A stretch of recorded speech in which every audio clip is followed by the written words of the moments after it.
Of course, we put in that local high. We put in a new all-time high, actually, not a local high, an all-time high. And everyone gets really excited. Then the second we start to turn around, everyone says, "Oh, yep, that was the top. Yep, yeah, that was it. We're crashing down forever. Here we go." And nope, not the case. I feel like what we experienced, the past couple of weeks or whatever was very healthy correction.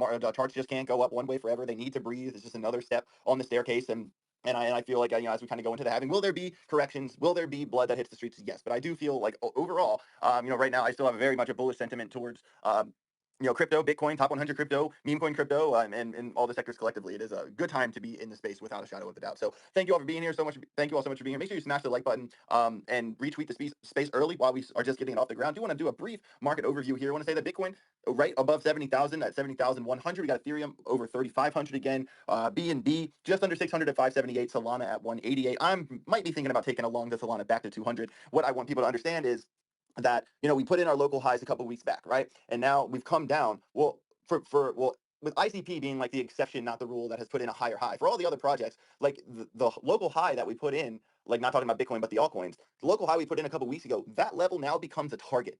That level is now a target. I really want you all to think about that if you're considering any leverage trades moving forward here. I'm going to take a quick look at the gainers and the losers as I like to isolate that volatility and try to find the coins that are moving to try to get a trade in. The top 5 leaders in the top 100 are Aptos, Dog Whiff. Got that meme coin. Second leader, love to see that at 321. Dog Whiff. Got a nice bag of that one. Wish I got in earlier, but I'm still happy to hold it. We have ICP at $19. We have Beam and Fetch. Fetch.ai, that is a killer project. And in the losers, we have Phantom. Down about 9.8%. Interested to see that Phantom has one hell of a roadmap lined up this year with the Sonic upgrade coming in spring. I am always have liked the Phantom ecosystem. There was a sick cup and handle on that one. I caught around 40 cents for the community here. We have Toncoin down, a Cash Network, Caspa, and Floki down about 6% as well. So there you go for the gainers and the losers. I do want to talk crypto. I do want to talk, meme coins, all coins, all the things. But I have to address the elephant in the room right now in the crypto world. The big news story that broke today is KuCoin. KuCoin, I'm not want to spend too much time on this, but I have to talk about it. It's on my mind. I have to talk about it. This has been coming for a long time. I remember I was at Decentraland in Miami, like well over a year ago, and I had a very large influencer. I'm not going to drop names, but a large influencer said, "Dude, AJ, I know you're on KuCoin. Make sure you get off all your money off of KuCoin. Hey, the crash is coming. KuCoin's going down." And I listened to him. I took all my money off KuCoin, and nothing ever happened. Nothing ever happened. And I just kind of knew in the back of my mind, like, maybe one day, and I know it's like nothing crazy yet. For people outside of America, it might not mean much. They did put an article out on Cointelegraph saying that KuCoin says that the user assets are unaffected. But basically what has happened, the DOJ, so the KuCoin founders, I'm going to read this from this article from Blockworks. The DOJ accuses crypto exchange KuCoin of skirting anti-money laundering laws. So KuCoin founders Chun Gan and Ki Tang were each charged with 1 count of conspiracy to violate the U.S. Bank Secrecy Act and 1 count of conspiracy to operate an unlicensed money transmitting business. Neither have been arrested, according to the DOJ, the Department of Justice. Basically, they're skirting some anti-money laundering policies, and the DOJ alleged that KuCoin was able to transmit more than $4 billion of suspicious and criminal funds and receive $5 billion from operating in the shadows of financial markets, quote end quote. So this is a really big story. I mean, I know that American crypto isn't all of crypto, but I have been waiting for something in this vein to happen to KuCoin. It has been rumored for a very, very, very long time, and it kind of I do kind of raise my eyebrows, thinking like is this the only kind of gray area exchange that we're going to see targeted? Is this the first of many, or is this one like specifically outside of the bounds? I don't know. I just kind of want to open up, have a conversation about KuCoin, and then we'll keep moving. I got my guy Joah on stage with me. Joah, it's been a while since we've talked. We need to catch up. How you doing, man? And what's your take here on the KuCoin story? Any thoughts? Hey, Jane, good to see you. Look, KuCoin's another Binance. Yeah, of course there's money. There's of course these kind of things happen. If you look at the traditional world, it's funny how they hold a different measuring stick, right? Like Deutsche Bank got caught doing a bunch of illegal stuff too, but they didn't go after the CEOs and the founders and everyone else, right? This is what I don't understand. Why is crypto held to a different standard? Yeah, criminality should be charged, but then do it for the banks too. Don't give them a free pass, which they get all the time, right? No one gets charged. It's the crime, then they can't point the finger at who's responsible. But here, they can't point the finger at who's responsible, but they go after the CEOs.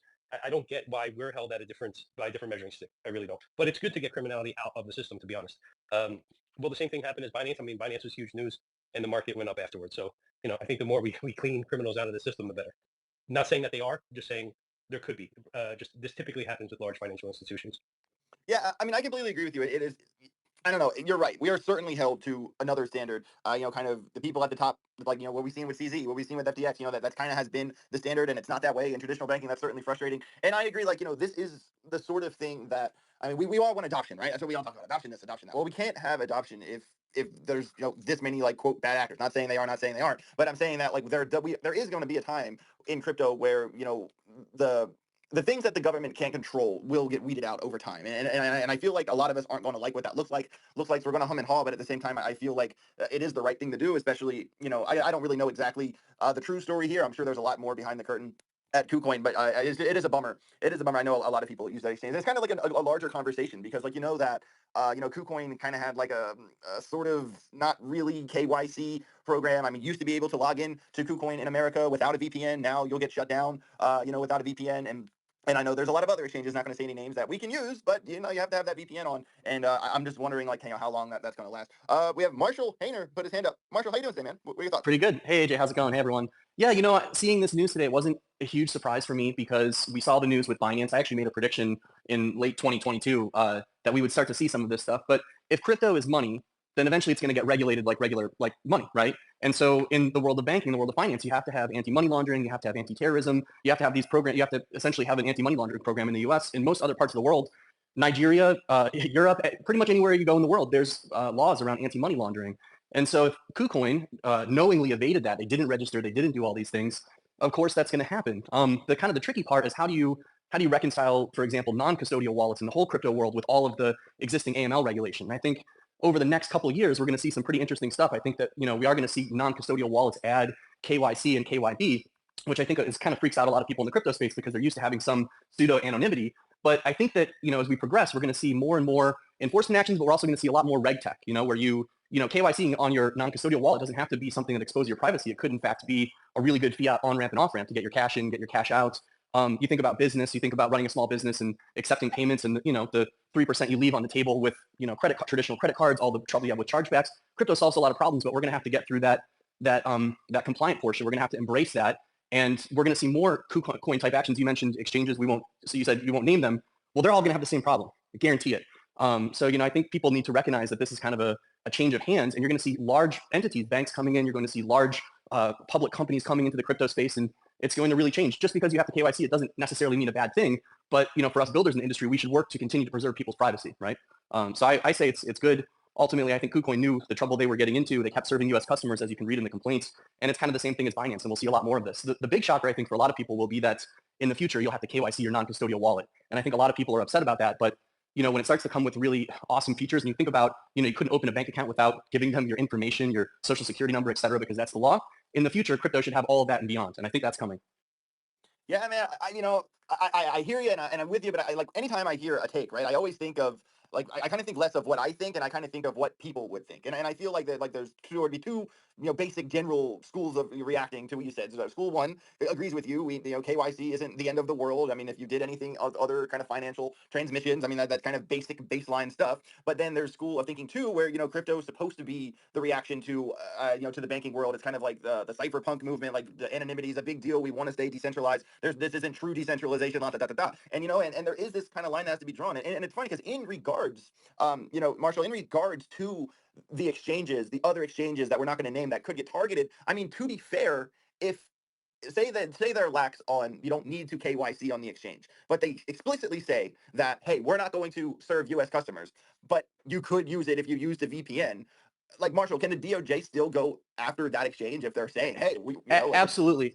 If I had a bar, right, and if in front of the bar it says, no persons under 21 allowed inside the bar, but then in the back of the building I open up a special door that says, underage club, right, only under 21 allowed, right, and I let them in through the back of the bar, and then they can get served, and I say, well, that's not an official entrance to the bar, right? So those kids that got alcohol don't count, right? And then one of them gets in their car and they crash and whatever, they get arrested and said, oh, I went through the back door of this bar. Well, you know what's going to happen, right? So, saying that it's not enough to say, oh, well, it's a foreign IP, because this is the same thing that BitMEX did. If you remember, and Arthur Hayes, the disgraced BitMEX CEO, actually got up on stage and said, I could bribe a regulator with a coconut in Seychelles. And that was pretty much the end of Arthur Hayes in terms of being the CEO of BitMEX. If you serve US customers, you have to follow US laws, period. There's no secret trick around that or anything like that. And I would encourage crypto companies to go above and beyond, because as a crypto company, you kind of have to. You're outside of the traditional financial system. You have newer risks and emerging regulation, I think it's smart to go above and beyond. But, also as a technology company, you don't want to hinder your users so much that it's, incredibly painful to use. So you think about like when people were drawing on a piece of paper, the exchange name, holding up to their face, that should go away. We should build better technology than that. That sucks, right? I should just be able to kind of Face ID my way through any sort of verifications. When I go to sign up for something, I don't want to have to type out all this information every time and snap my passport. I just want a Face ID, like Apple login. And as we get closer to that, it's going to get better and better and better. Yes, the government will know who you are. Yes, the exchange is kind of monitoring all these things, but if your grandmother got on one of these platforms and lost her life savings, wouldn't you be happy if she could get it back? Or if there was some recourse or, that's, I think, where we're going. I still believe that blockchain should be permissionless. You can't enforce KYC at the chain level, but the thing is the operators, the people that are providing it, are going to have to comply with these laws, right? So ultimately, I think that we just have to look at how normal money works and how crypto works, and we have to make the best experience for the customer so it's smooth, so it's easy, but at the same time, we want our industry to evolve. We don't want to live in the wild, wild west of crypto forever. We want to evolve. We want to become better than the existing financial system. How do we do that? We've got to go above and beyond. So that's my message. Yeah, I'm with you. I'm with you. I just do feel like, I know that there are exchanges out there that say we don't, we're not going to accept U.S. people, and I don't feel like they're the bar with the back door open. I feel like the U.S. users are breaking through the window. So it's almost if you're VPNing into an exchange, that should maybe consider that if like you're breaking the law by doing that, maybe that should be like at the risk of the person VPNing in and not the exchange itself if they're trying to not provide a service to U.S. users, Well, the exchange, so here's kind of the catcher, right? So the exchange needs to do everything it can to verify who you are, right? So it's going to take some form of what we call, just like a photo ID, right? You have to have some sort of physical document, and then we're going to match your face to that document, hopefully using some sort of biometrics, so you can't, have one guy holding up some random person's license and get through. Now, if you don't do any of that, and your only filtering is to look at GeoIP and to see, okay, they're from the U.S., that's not enough. So that's deficient. And, the exchanges, they know that. So if someone, like you said, goes really out of their way, they steal someone's account, the exchange, to them it looks normal, it's a normal IP range logging in, but it's actually someone who bought a hacked account or stolen account or something, that's an edge case where I don't think, the exchange, as soon as they find out about it, they should report it. But, you can't catch everything all the time. So it is possible, like you said, but that particular user, it's not as simple as, like you said, like they just switched, to a VPN or something. If that's the case, then it's deficiency on the exchange side, on the counterparty side. But if it's an individual using hacked and stolen accounts, then yeah, that's probably its own little separate case, right? Yeah, for sure. I just know, like, I'm a day trader. I have a PLAL ID. I run VPNs. Like, I do it all. You know what I mean? But if you want to have access to certain projects and be able to leverage trade certain projects on exchanges where there's liquidity, I mean, a lot of people will kind of bend over backwards to make that happen, and it's certainly an eye-opening conversation. And to be honest, Marshall, like overall, I do agree with you. I feel like the window of pulling off the shenanigans day traders like me are pulling off. I feel like that window is likely closing. We got Fomobull Club with their hand up. Just so you all know, Fomobull Club, we will be having them on to do a pitch or peril. Basically, in the second half of the show, they will do a 90-second pitch, and we will ask them questions about their project. But for now, Fomobull Club, any idea about what we're talking about right now? You have a take on this? Yeah, definitely, AJ. And hey, thanks for having us again, man. Hope all the day trading and trading a bunch of different meme coins has been working out well for you. It's been kind of crazy, right? What's been happening with all these pre-sales that have been popping off. But the way that I see it, and being a student of history and everything, I mean, I want to see our space mature, but I want to see it mature in a way that can absolutely be so much better than the traditional financial systems that Satoshi was fighting in the beginning, right? And that is the core of why we're here and why we're pushing for decentralization and sovereignty over our own money and our own financial destiny. I mean, the reason that a lot of these regulations are coming into place is because the big man wants their cut, right? They want the cut. They want to take as much as they possibly can from every single one of us all around the world. Every single government does, right? They want to tax us. And so is there a way that we can be able to have it be that we can break away from that mold and still be able to play with the regulations, but not, I don't want to see it to the point where governments can literally control every little aspect of crypto. I don't want to see that, because I mean, that's one of the biggest reasons why I'm in this space, and so many of us are, and I'm sure people that are listening right now. I mean, 100,000%. I mean, that's when I said, like, there's two schools of thinking. One school of thinking that's completely okay with KYC, and the other school of thinking that would rather die before crypto becomes the traditional legacy. The more the legacy world gets involved with crypto, the more like it will become. And, there are obviously people out there that, this, like you said, this is the reason we get into crypto. I grew up going to punk rock shows, and in the world of finance, crypto is the most punk rock thing there is. And, and I'd like it if it stays that way, at least to some degree, and it's totally interesting. Before I pass the mic to K9 Finance, Fomobull Club, you were talking about some pre-sales. Got any alpha? What have you been looking at in terms of in the pre-sale world? Well, I mean, I've just been watching these meme coins, right, that are raising like 68 million or 200 million. And it's just wild, what's happening there. And I think it's because, those of us that are in the meme coin space, we're absolutely addicted to trading meme coins. I mean, I'm addicted to trading meme coins. I've been trading meme coins for 4 years now. And so we want to find those ways that we can potentially maybe create a potential for more success for that project. And so some of the idea around these major pre-sales is like, hey, if I put in, XYZ amount of money and a bunch of other people are, I mean, the liquidity could be absolutely ridiculous. And also the team has more to work with so that they can build out this whole vision of what they want this meme coin to be with the community. Right. And so I think we're going to see more of that. And we're also, I mean, I know that we got a segment coming up here about us, but I think you're going to see more and more meme coin launch pads that are coming up because of, this having, better checks and balances in place for being able to trade these meme coins because, and create them even because, if you've been bit by the meme coin bug, you're going to keep going for, if you've had that moment where you've had it 10 times or 20 times, 50 times, 100 times or 1,000x, right? You're always going to be thinking in the back of your head, when is the next one or where is the next one and how am I going to find it? And so that's one thing that we're definitely creating with the Fomobull Club, meme coin launchpad. Yeah, for sure. I mean that almost like kind of ties back into the original conversation. Like, K9, I will get to you, but I like Marshall. I want your take on this because you have a really, kind of well-rounded, pretty pragmatic approach to, to regulations, and you have like I said, you have a really level-headed take. Like, what would the DOJ say about, any? I mean, not like calling out Fomobull Club or anything, but just like launch pads in general, the meme coin world. Does the DOJ hate this, or is there a way we can all coexist? Well, I think I'm a fan of meme coins. I'm not like deep into all these different meme coins, but I guess short synopsis, you could say that I believe that all meme coins can become dreams of communities and can become more than just a meme. Starts with a meme like Doge, right? And hopefully meme coins become more than just a joke. That's kind of the magic of them, right? When they're just a thing, then it's, to me, it's like whatever, it's kind of a joke. But when it actually becomes a community, you actually build things around it, becomes a real blockchain or, smart contract or something like that, or DAO, that's interesting to me. I think in terms of the regulation around it, if fraud takes place, if somebody launches a meme coin and they, quote unquote, rug it, or, the whole point of it was created for some founder to just get in and get out and make another one and make all these copy clone meme coins, then I think there might be a problem, right? The question comes about fair launch and things like that, and issuance of tokens. What's the format for that? In EU, we have Mika, right, which is giving a lot of clarity, but unfortunately in the US, we don't have anything like that yet. So I think that's, in general, when it comes to the criminal enforcement, like Department of Justice, they're looking at fraud and they're looking at people evading the laws in a, like a criminal way.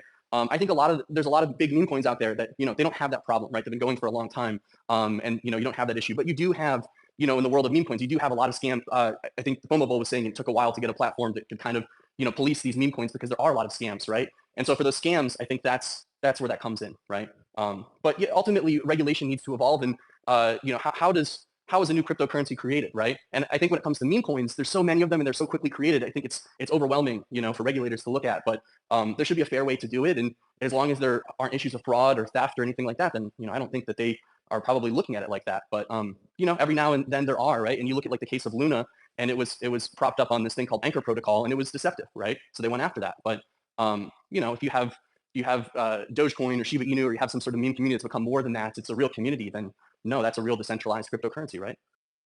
Yeah, no, I'm completely with you. I agree. I feel like there completely should be a fair way to do this, and that the worlds can coexist. It's just, some of the ideas kind of clash together sometimes, and I'm just like, well, if they feel this way about this thing, wouldn't they feel this way about that thing? And that's kind of when the gears in my brain start spinning. So yeah, good take. We have K9 Finance has had their hand up for a long time. It must be tired by now. Joe, I will get to you, but Marshall, thank you for that take. Really pragmatic take as always. K9, what do you got? What are your thoughts?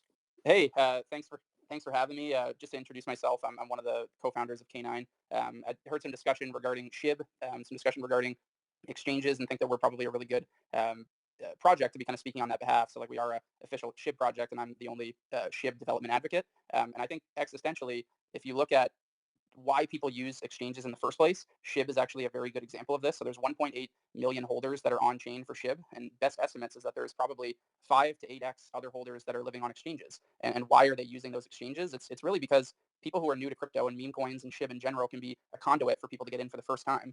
And they're using exchanges because it feels safe to them. They have a way to recover their password. There's a company that they feel that they can go after. If they lose that password, they can always access those coins. But as a community, what we know is that with the downfall of FTX and Celsius and all of these exchanges who were offering what they were calling DeFi yield on their platform and offering people 5%, but then going and doing those DeFi actions on their own, there is a vulnerability there. And we're making it so that people do feel safe. I think the United States government is pushing people to use a lot of these offshore products to access liquidity. So I think the way to make people safer is really to bring in better technologies in DeFi to make it easier for people to use these products and feel safer. But at the same time, stop pushing things offshore. Build things like Marshall was saying, where people can use technology easier. They can KYC with their non-custodial wallet. They can use these DeFi products on-chain themselves in a safer manner. And I think that's a combination of not only just the UI of these products and making it easier, like Marshall said, to not just take a photo of your identification and put it on-chain, but have these zero-knowledge proofs where you can be identifying yourself on-chain and you can share that information with people, but do it so in a non-custodial product where American consumers are not pushed to these offshore entities who are operating in jurisdictions like that. Yeah, I mean, that's a fair take. If there's plenty of places to do it, to get the coins you want, have access to the things you want here, we wouldn't have to do the whole Plow ID, run VPNs. I mean, I completely agree with you. That's a completely fair take. We got Joah with his hand up. Joah, what do you got, bro? Yeah, no, more so to what topic you had brought up, like private sales. I think that meta is kind of dying down. I did get involved in some, excited for one that comes out tomorrow, which is Temple. As for memes and fair launches, look, a lot of these tokens that did well, the founder got out of the way, right? Whether it was Bitcoin or Doge or Pepe.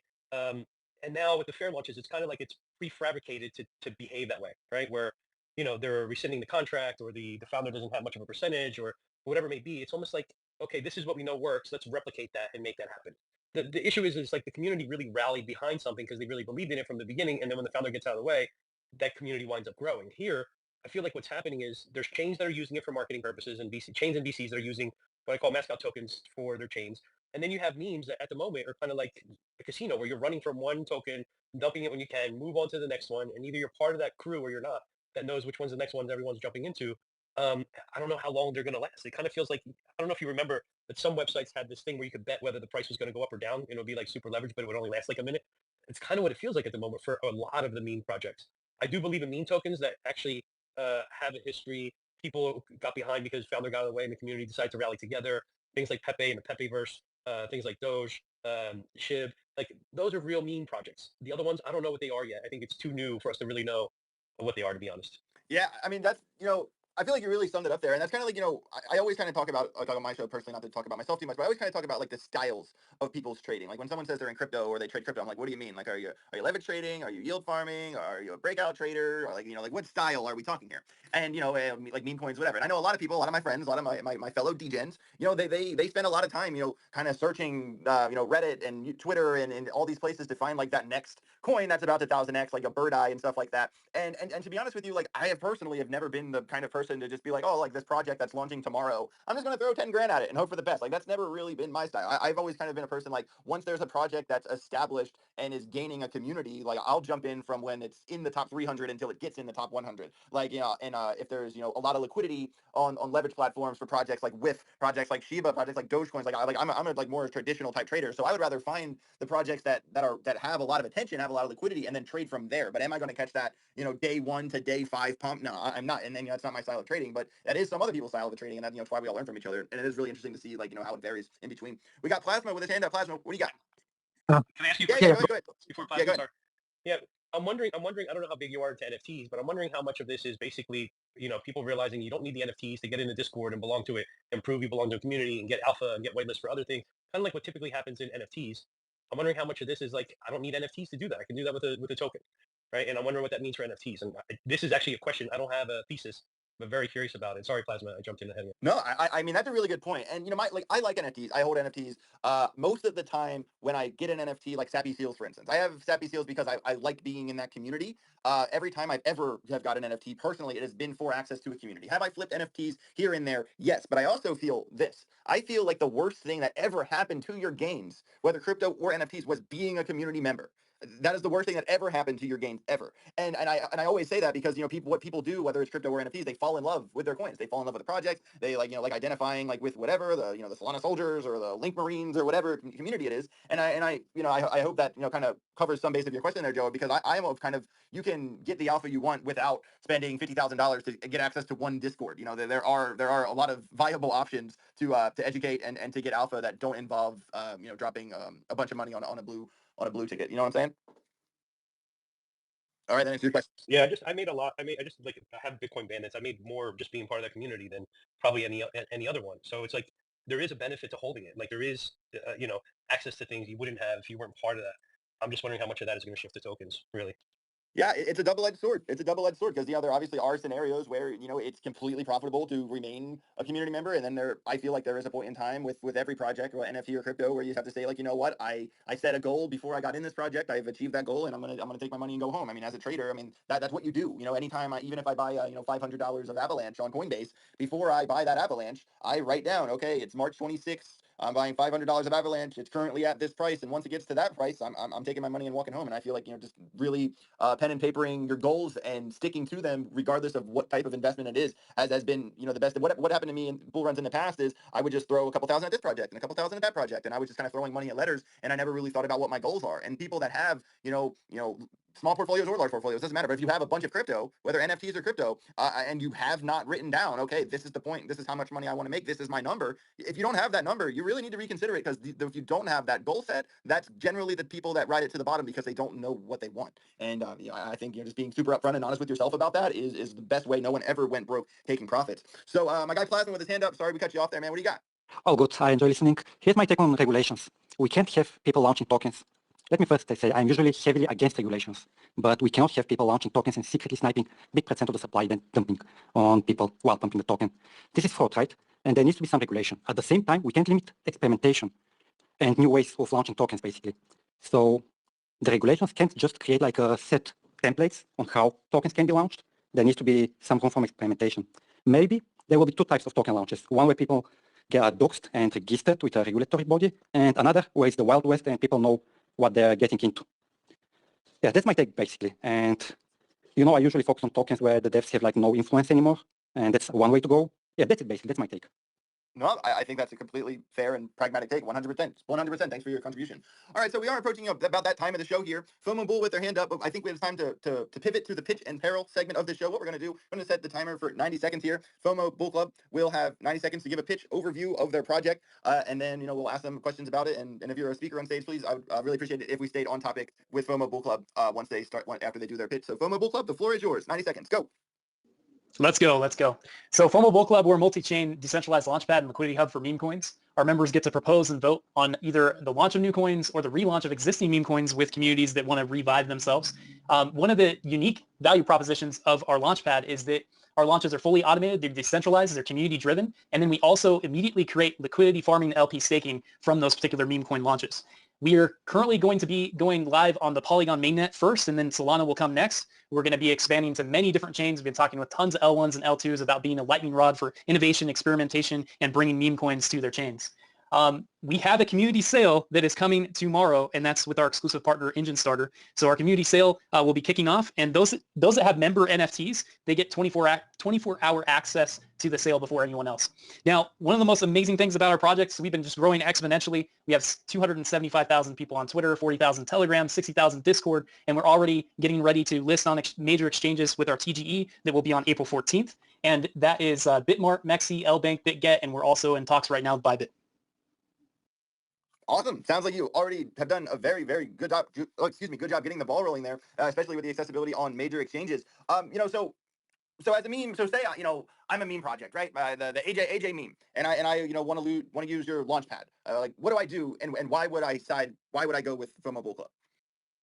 So this is a great question, and this is a question we're getting from many communities and different teams. Well, the biggest value for being a part of our Launchpad is the amount of KOLs that we're working with, the amount of reach that with our different partners, the different utility stacks that you get access to by being a partner with us. So one thing that I wanted to talk about, because Joah was asking a question like, what's going to happen with NFTs in the future? And it's something that we've been racking our heads, about at Fomobull Club quite a bit, and trying to figure out all these different new innovations, kind of like the bleeding edge of the tech in the space right now. And one of those partners that we partnered with is actually called Bully MFT, and they created the ERC69 standard. And what that is, it's a wrapping and unwrapping mechanic for tokens to create MFTs, which are meme fungible tokens, which are NFTs. And so it makes all NFTs actually liquid, and then creates all kinds of new types of dynamic price structures and new economic models for NFT projects and founders themselves. So So Joah, definitely be looking into what's happening there with the liquid NFT side of things, the hybrid NFTs they're really just getting started. In fact, Bully just launched their MVP on 7 chains just a week ago. So you're going to be seeing a lot more of what they're doing, and every one of the meme coins that launches on our launchpad will have access to that tech, which is really exciting. And so that's another thing that they'll get access to. Also mentorship. So we have a whole entire cadre of different advisors, different founders that have been successful. Myself, my name is Jordan Charters. I'm one of the co-founders of PolyDoge, which is the most successful meme coin on all of Polygon. So I'm there to help advise with the different meme coin teams and help them understand how to build community, how to use utility, how to do experiential marketing, guerrilla marketing, all those different things. So that's another thing that they get access to. And for them to be able to propose a meme coin launch, they do have to have some skin in the game. So they will have to hold some FMBC, and also, be a part of the community to be able to put proposals forward for different meme coins that they want to launch or that the community wants to launch. And then the community that we're curating can really just take the reins and say, okay, we're going to completely back this project, whether that's 20,000 or 30,000 people. And they're like, hey, let's create, a really amazing movement with this particular meme coin. So those are some of the major benefits that you have by coming to Fomobull Club to launch your coins. Awesome, really interesting answer. So you said something in there how you're kind of creating like a new token standard. And like how is that similar to what we've seen? I think like last month with the ERC 404s, and what is unique about that standard? Yeah, I won't take too much time on this, because sure. it's one of our partners. But with the ERC 69 standard, so the creator of that is a GigaBrain dev that's been a dev since '91, been creating all kinds of everything in Web 2, and then came over to Web 3 and has built for probably like 600 plus teams or something like that. But he looked at ERC 404 and he saw the security concerns. He saw that there wasn't the simplicity in the contracts, that there were easier ways to create this type of utility without kind of taking a square peg and trying to put it into a round hole, which is what ERC 404 is, right? Being an ERC 20 and also an NFT at the same time. So with this new dynamic, you can actually be able to take any token that is existing, any NFT that is existing, and use this tech. So that's another big advantage over ERC 404, where 404 you have to create new contracts, new liquidity, new all kinds of different things to be able to even have a successful ERC 404 project. But with ERC 69 standard, any project that is currently out there can use this tech, and it's super smooth, super simple, and any Solidity dev that is even knows how to work with basic contracts can actually use the ERC 69 standard. Wow, that is very interesting. I like that you can do it with any pre-existing project. That is definitely a big change up from what I've heard about before. I have one more question, then I'll open it up to the other speakers. We did have like a conversation about like KuCoin and fair launches and and some regulation stuff in this conversation. Great conversation, by the way. So I want to ask, what kind of safeguards are in place to ensure a fair distribution of meme coins? So one of the main safeguards is the way that we distribute those, meme coins, to different stakers of the liquidity. Another big thing is that we renounce every single contract. So every contract that is created is renounced. It's not owned by anyone. They can't just, do it. Obviously, the community can kind of decide on different things that we could augment to contracts and changing things over time, because it is important that you can have, communities that can pivot, right? And so I think that that's one of the main things that helps to safeguard and create a place where you feel more safe to trade meme coins, right, on the FOMO Bull Club Launchpad, because we're making it so that none of these teams can actually rug, none of the communities can actually rug, and that there's and that there's not one person that's just holding all the bags. I like to think of it like this. I was thinking of an analogy the other day, because in my younger years, I got into MLMs. I was in the multi-level marketing, and I got pretty high up in those different things and saw the structure and how everything works. And a lot of these, meme coins that launch, it's like they're MLM, right? It's like they're a multi-level marketing company. They're trying to get their community to help sell the products, sell the brands, right? And do all this hype stuff. But what ends up happening when there's too much distribution on the top, right? Because it's basically like a pyramid, of value, right? Within MLMs, and some MLMs, I'm not knocking on all of them. There's some that are actually good out there, but the vast majority, it's the people at the top that are sucking the life out of everyone on the bottom, right? And all the way up to the top of the pyramid, right? So we make sure that structure is not there, right, with the launches. And also, because it's community driven, we can change up anything that the community decides to do, with different ways that we do the LP and different ways that we, maybe we invest tokens depending on how much of a raise for a particular meme coin happens, right? I mean, if there's like a meme coin launch that raises 10 or 20 million, right, we definitely will want to have those safeguards in place to have a nice, steady, linear distribution. Yeah, for sure. I'm definitely glad that you've thought this well through, and people want to hear that so they feel safe using it. I mean, that's amazing. We have David 10X. I haven't heard from you this whole space, David. How you doing? And what is the question for FOMO Bull Club? Hey, doing great, AJ. And honestly, I've been listening to all of you legends up here this whole time, and finally just thought about a good question to throw over to Jordan. But everything that's happening right now with meme coins, like it's super fast paced. But a lot of people it's hard to imagine that this is going to be sustainable and continue on like this forever. A lot of people are saying meme coins are great because there's no expectations, there's not really any utility behind it. But is that something that you see going to continue, or do you think maybe even platforms like what you have, like is there going to be any sort of hyper casual games that people might like with meme coins, or maybe some of these new AI storytelling protocols and companies getting into the space? Like me personally, bro, I would love to see something where the community can contribute together and write some lore for Say and Pepe. Like that would be super lit. Oh, bro. I love that your name dropped that. Thanks, man. I'm one of the co-founders of Say and Pepe. It's Pepe Polygon. But no, exactly. So that's one of the things that's so amazing about what we can do with meme coins. It is the place where we can experiment the most in the space. And so, we see it as there are going to be different camps. There'll definitely be camps of those meme coins that are just, pure community. It's about the meme, and that's literally it, right? And there's no promises, no utility, nothing except the community. Community is huge, huge utility, right? But as for this major shift within using different utilities and building out brands, I like to think of meme coins as like entertainment companies, right? So they're like potential entertainment companies. They're places where we can create multimedia experiences. We can do films and games and anything that, really touches all the senses within, within those brands. And so I think we're going to see that maturity just continue to develop.